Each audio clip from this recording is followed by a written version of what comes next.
Deus abençoe a todos os nossos amados irmãos, na graça e na paz de nosso Senhor e Salvador Jesus Cristo. Com esta saudação, nós estamos começando mais uma programação através deste vídeo, tentando assim levar aos irmãos, a todos aqueles que desejarem ver, e ouvir, uma palavra de Deus, uma palavra de edificação bíblica para aumentar a nossa fé. E as nossas pregações, as nossas mensagens são sempre baseadas na mensagem do profeta de Deus, William Branham, não é?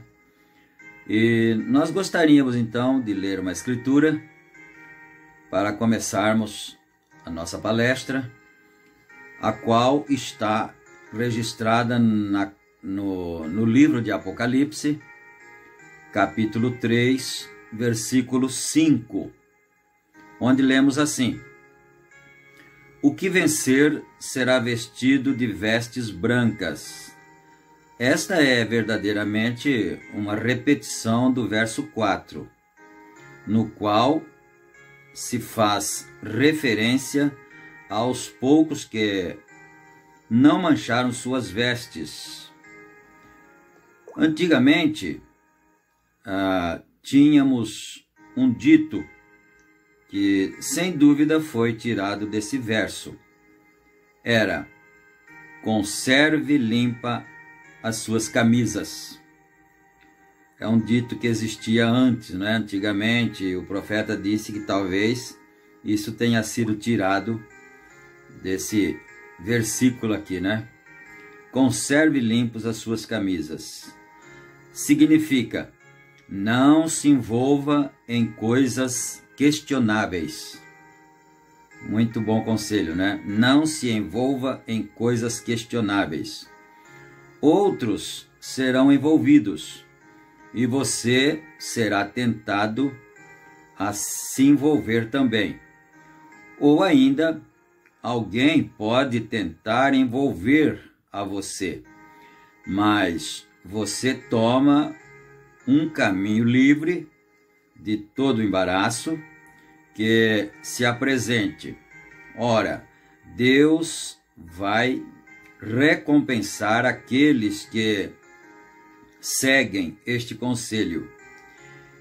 Eles vão ser vestidos de branco, assim como ele está vestido de branco. Pedro, Tiago e João viram-no no Monte da Transfiguração, e suas vestes eram tão brancas como a branca luz. E assim, ou seja, é assim que estão vestidos os santos. Suas vestes serão brilhantes, excessivamente brancas. Amém, não é? Graças a Deus. Vocês sabem que estamos vivendo no último tempo.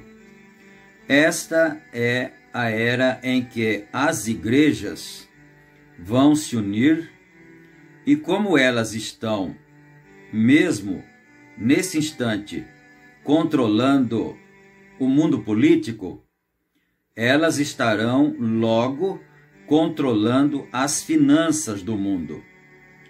Depois, se vocês não pertencem à Organização Mundial de Igrejas, vocês não serão capazes de comprar ou de vender. Vocês perderão tudo.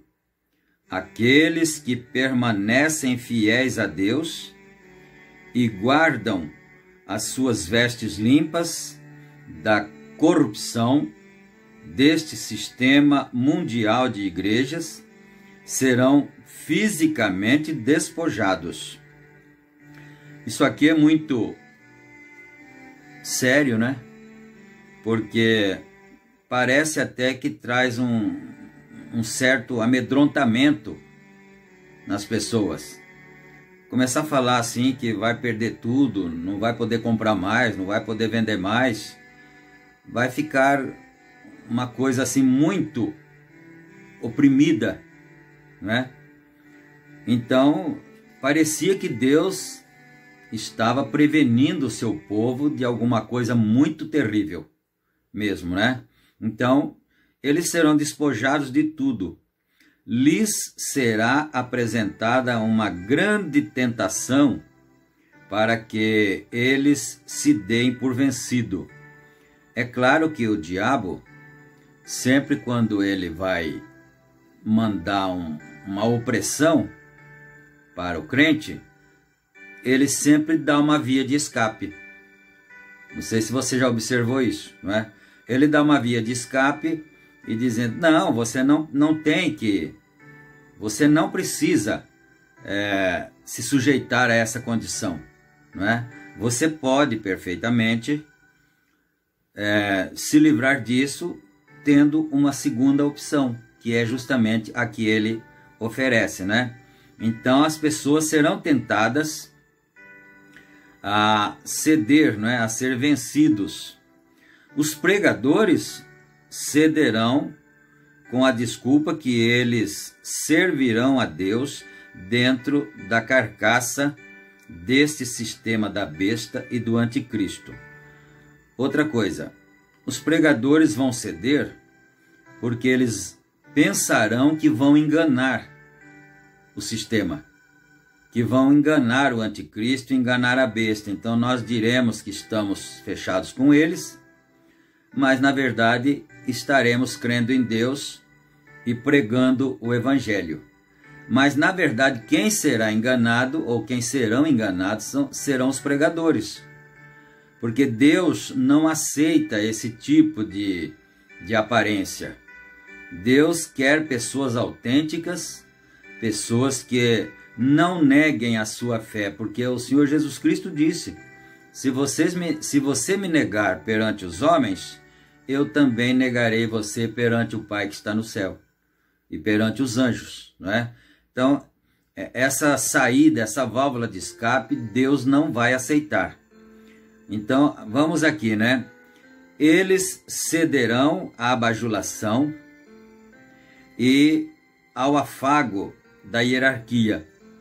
E o povo seguirá esses falsos pastores para a matança. Eles vão guiar o povo para a matança espiritual. Porém, no julgamento, eles serão todos achados nus.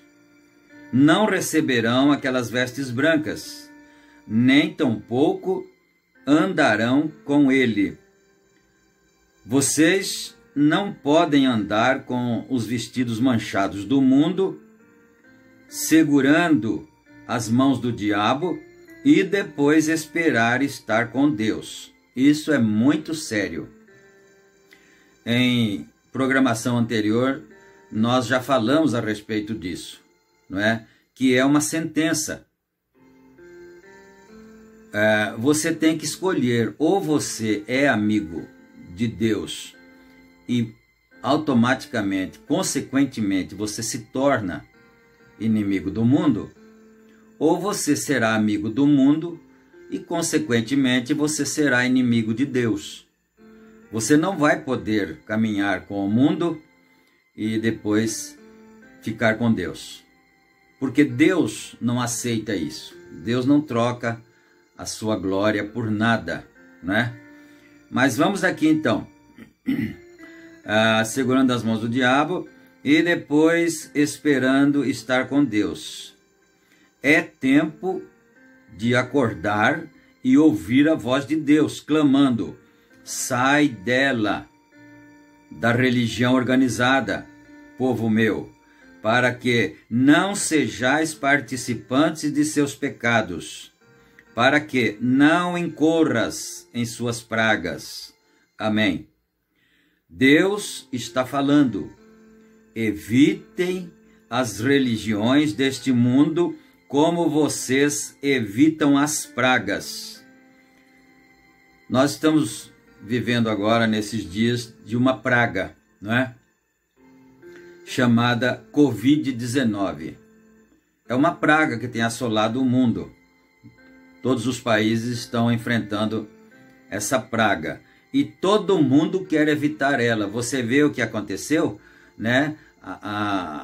Foi decretado quarentenas em todas as cidades e as pessoas ficam em suas casas, não vão aos passeios, não vão às praias, não vão às boates, não vão aos campos de futebol, não é?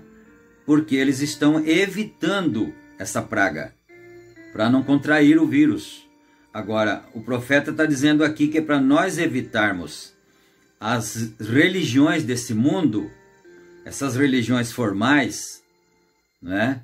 Como se evita uma praga. Deixe de andar com o mundo e tornem brancas as suas vestes pelo arrependimento e pelo sangue do Cordeiro. Mas façam-no agora. Façam-no agora, porque amanhã pode ser muito tarde. Então, esse é o conselho de Deus para nós e de seu profeta, é claro. Você sabe que o profeta é a boca de Deus, não é? Na terra. Então, façamos isto agora, tomemos essa decisão agora, essa posição agora, ao lado de Deus, porque amanhã pode ser tarde demais, não é? O que vencer, de maneira nenhuma riscarei o seu nome do livro da vida. Agora aqui eu quero dar uma paradinha para frisar um detalhe. Uma irmã, esses dias, me pediu ajuda, porque uma de suas filhas, que não congrega na mensagem, não toma Santa Ceia, né? Então, ela queria saber mais sobre o livro da vida, né? E então, assim, rapidamente a gente pode fazer isso só de uma maneira superficial.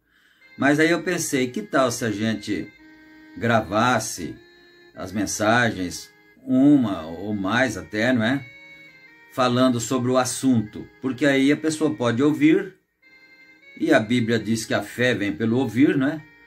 Pode ser que isso ajude a pessoa, e não só uma pessoa, ajude tantas outras, não é? Na verdade. Bom, então vamos aqui no 74. O que vencer, de maneira nenhuma riscarei o seu nome do livro da vida. Uma vez mais, chegamos a uma porção dificílima da palavra. Este verso usado superficialmente será usado tanto pelos arminianos como pelos calvinistas. Então, não é de se admirar que a pessoa que pediu ajuda não compreenda, porque o profeta acabou de dizer que é um versículo dificílimo de ser entendido. Nem os teólogos não entendem, nem os estudantes bíblicos não entendem isso. Mas nós entendemos porque Deus revelou ao profeta da maneira correta. Então, não perca não. Se você não entender a primeira vez, escute o vídeo de novo, que eu vou ler na íntegra do jeito que o profeta está dizendo aqui, e todo mundo poderá depois ser ajudado, né? Então, se olhar assim, de uma forma superficial, então dessa forma é usado tanto pelos arminianos como pelos calvinistas, para servir a seus propósitos. Então vamos lá ver o que os arminianos pensam a respeito disso, não é? Os arminianos declararão que este verso seguramente anula São João, capítulo 6, versículo 37 ao 44. Então, abre aspas, vamos ver então, vamos relembrar o que está escrito em São João, capítulo 6, do verso 37 ao 44, né? Vamos ver aqui. Todo o que o Pai me dá virá a mim, e o que vem a mim, de maneira alguma o lançarei fora, porque eu desci do céu, e não para fazer a minha vontade, mas a vontade daquele que me enviou. E a vontade do Pai que me enviou é esta, que nenhum de todos aqueles que me deu se perca, mas que o ressuscite no último dia, porquanto a vontade daquele que me enviou é esta, que todo aquele que vê o Filho e crê nele tenha a vida eterna, e eu o ressuscitarei no último dia. Murmuravam, pois, dele os judeus, porque dissera, eu sou o pão que desceu do céu. Então eles começaram a murmurar porque ele disse que era o pão que havia descido do céu, não é? E diziam, não é esse Jesus o filho de José, cujo pai e mãe nós conhecemos? Como, pois, diz ele, desci do céu?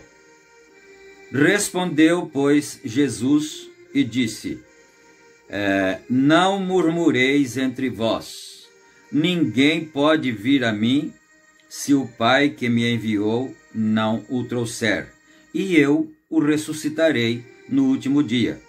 Então, entende-se que ele estava dizendo assim, não fiquem murmurando, porque vocês não vão entender isso nunca, até porque vocês não foram chamados para isso, para crerem no Filho de Deus, né?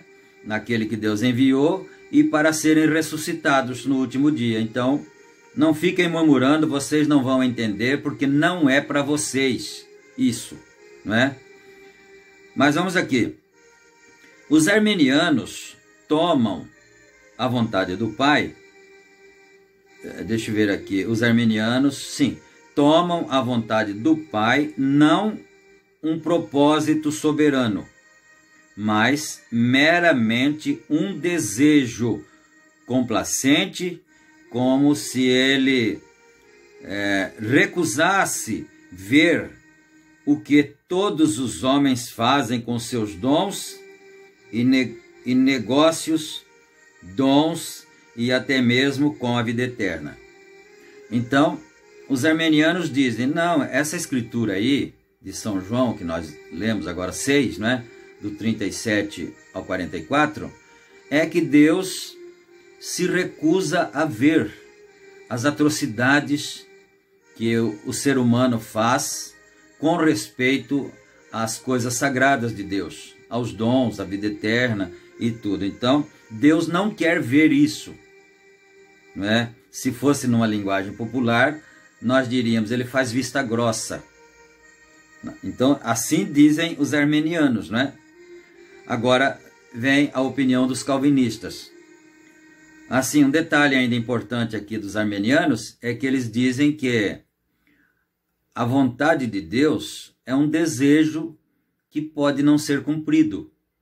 Porque a Bíblia diz que Deus deseja que todo homem se salve, que ele não quer que ninguém se perca. E, no entanto, os homens vão se perder, não é? Então, eles querem dizer, não, isso é um desejo de Deus.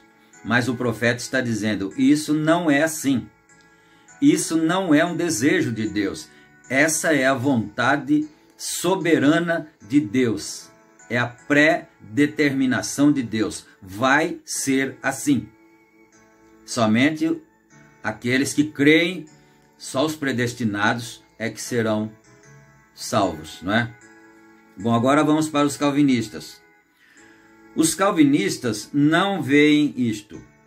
Eles veem neste verso uma forte consolação dada aos santos, sofredores e sobrecarregados, que não importa quão difíceis sejam os tempos e quão terríveis sejam as perseguições, porque vencedor é o que crê que Jesus é o Cristo.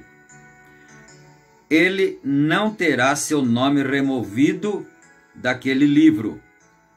Alguns também dizem que este livro da vida não é o livro da vida do Cordeiro. Então você lembra que ele diz que essa é uma coisa dificílima de entender, né? Porque se você não prestar bem atenção, você não pega, não capta. Então alguns dizem que o livro da vida não é o livro da vida do Cordeiro. Mas, como de costume, quando alguém se refere a um verso superficialmente, ele surge como uma compreensão superficial. Quer dizer, se refere superficialmente, naturalmente a interpretação vai ser superficial também, não é? Parágrafo 76, não se esqueça que nós estamos lendo a mensagem Sardes, a era de Sardes, não é?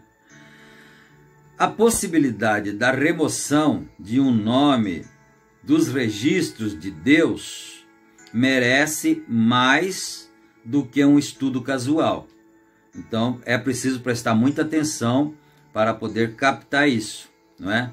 Porque ele disse, jamais os nomes desses citados aqui por Jesus serão removidos, mas existem outros que serão, não é? Então é isso que nós precisamos prestar atenção nisso. Então, voltando um pouquinho só aqui então, né? A remoção de um nome dos registros de Deus merece mais do que um estudo casual, porque até esse instante a maioria dos estudantes tem meramente tirado uma conclusão que Deus coloca os nomes dos nascidos de novo no livro da vida do Cordeiro a tempo do seu renascimento. Então, quer dizer, prega-se por aí, normalmente, né? Quase todo mundo prega assim, que Deus, a pessoa aceita o evangelho, né? Levanta a mão, aceita Jesus como Salvador e tudo, e aí o irmão que está ali, o pastor, seja quem for, né? Diz assim: Senhor, escreve o nome desse irmão no livro da vida. A maioria dos estudantes pensa que é assim. Aceitou Jesus, escreve o nome dele no livro da vida, né? Então vamos prestar bem atenção. Voltando então, né? A maioria dos estudantes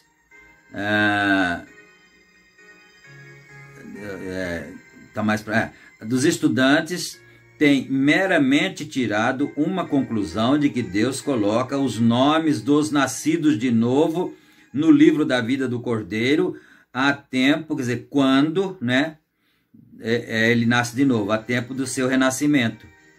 E se este nome tiver de ser removido, o espaço do registro será simplesmente um espaço em branco, como era antes do nome ter sido ali colocado. Então assim entende a maioria dos estudantes, né? Antes do nome ter sido ali colocado. Isso é 100% oposto ao que a palavra verdadeiramente ensina.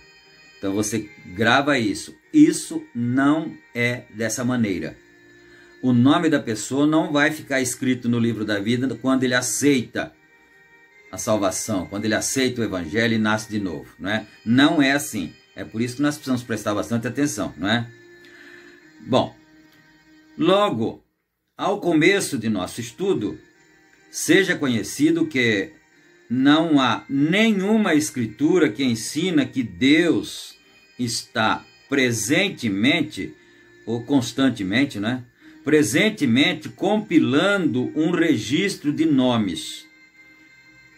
Então veja bem, não existe nada na escritura que diga isso. Agora continua aqui depois do ponto final. Tudo isso foi feito antes da fundação do mundo. Amém? Não é? Tudo isso foi feito antes da fundação do mundo. Como salientamos, logo também não é uma questão de simplesmente nos envolver a nós mesmos com dois grupos de pessoas, um grupo para cá, outro grupo para cá, né? Dois grupos de pessoas, os quais tiveram a oportunidade de receber a vida eterna. E um grupo recebeu e tem seus nomes colocados no registro, enquanto que os outros, né, daquele grupo recusaram fazê-lo, não tem seus nomes colocados ali. Quer dizer, então, nessa situação assim, sugere-se que a colocação do nome no livro ia depender das atitudes dos grupos ou das pessoas. Então, se a pessoa aceitar, aí o nome vai lá. Se não aceitar, o nome não vai, não é? É assim que se entende por aí. Agora, mostraremos verdadeiramente pelas Escrituras que multidões dos que não foram ainda nascidos de novo, olha aqui, o profeta vai começar a provar, né? Mostraremos agora que multidões dos que não foram ainda nascidos de novo irão para a vida eterna. Não importa o quanto isso possa parecer estranho, é certamente verdadeiro. Então, quer dizer, você aceitou o evangelho, se converteu em que tempo, né? E antes disso, como é que era? Seu nome não estava lá, né? É isso que ele quer dizer aqui. Ainda que pareça estranho, né? Mostraremos também que há um grupo de pessoas cujos nomes, tendo sido colocados nesse registro antes da fundação do mundo não podem, sob nenhuma circunstância, terem seus nomes removidos. Então, existe um grupo cujos nomes foram colocados no livro da vida desde antes da fundação do mundo, não poderão, em hipótese nenhuma, terem seus nomes removidos de lá. Deixa eu ver a hora aqui, né? Dá para ir mais um pouquinho ainda. Agora tem o mais. Mas mostraremos também que outro grupo, cujos nomes estão nesses registros antes da fundação do mundo, seus nomes removidos. Deixa eu ver se eu não pulei nada aqui, né? Registro antes da fundação do mundo, assim, terão seus nomes removidos. Então ele disse, eu vou mostrar isso. Então você quer ver, não quer? Então presta atenção, né? Agora, tem um grupo que não pode ter o nome removido em hipótese nenhuma, e tem outro grupo que tinha o nome desde antes da fundação do mundo, mas serão removidos. Por isso ele disse, não é muito fácil entender isso, não é? Bom, para começar, não existe nenhuma base para se dizer que o livro da vida do Cordeiro não seja o mesmo livro da vida. O livro da vida podia ser chamado o livro da vida do Cordeiro, ou o livro de Cristo, ou mesmo o livro, né? Às vezes só, ou o livro do vivente. São as expressões que se usa na Bíblia para se referir ao livro. Então, estão escritos nele somente os nomes. Apocalipse 13:8. Então, não podemos perder isso, né? Eu vou até repetir. Estão escritos nele somente os nomes. Apocalipse 13:8. E adoraram-na, entre parênteses, a besta, todos os que habitam sobre a terra, esses cujos nomes não estão escritos no livro da vida do Cordeiro que foi morto desde a fundação do mundo. Apocalipse 13:8. Vamos dar uma olhadinha no relógio aqui, né? Eu acho que eu vou parar neste parágrafo. Não terminou o parágrafo ainda. Vamos terminar então, né? Apocalipse 13:8. A besta que viste foi e já não é, e há de subir do abismo, e irá à perdição. E os que habitam na terra, cujos nomes não estão escritos no livro da vida desde a fundação do mundo, se admirarão vendo a besta que era e já não é, e mais que virá. Apocalipse 17:8. E vi os mortos, grandes e pequenos, que estavam diante do trono, e abriram-se os livros, e abriu-se outro livro, que é o livro da vida. Então tinha alguns livros, e mais esse livro, que era o livro da vida, não é? E os mortos foram julgados pelas coisas que estavam escritas nos livros, segundo as suas obras. Deixa eu parar um pouquinho, senão depois vai ficar muito longe e a gente acaba esquecendo, né? Porque ele citou aqui que seguirão a besta todos quantos não tiveram seus nomes no livro da vida desde antes da fundação do mundo. Por isso que ele disse, fujam da religião da besta, mais do que você foge da praga.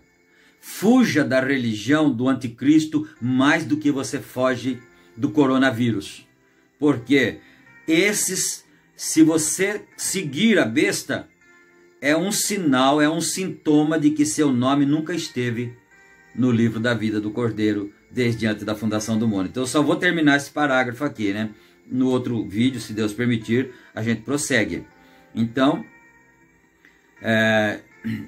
os mortos foram julgados pelas coisas que estavam escritas nos livros, segundo as suas obras.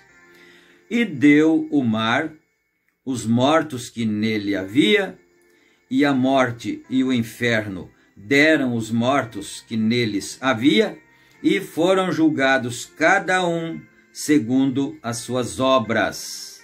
E a morte e o inferno foram lançados no lago de fogo.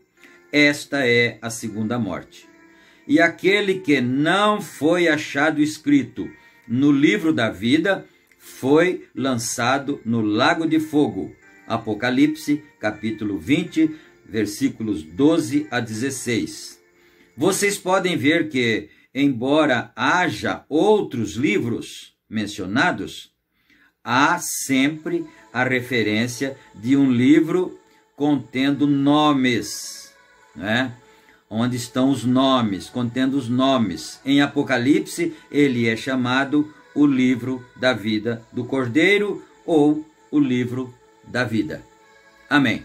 Então nós chegamos ao parágrafo 78. Se Deus permitir, a gente pode gravar um outro vídeo, né, uma outra programação, dando prosseguimento, dando complemento, porque esse assunto é muito importante, né? Deus abençoe a todos nós, e eu quero pedir para os irmãos, quando assistirem, não esquece de curtir o vídeo, e também, se você não for inscrito nesse canal, inscreva-se, porque nós não monetizamos os vídeos, né? Não ganhamos nada, mas nós queremos que outras pessoas, outras almas preciosas, sejam alcançadas através desses ensinos, né? Fiquem todos com Deus e até a próxima oportunidade, se Deus quiser. Amém.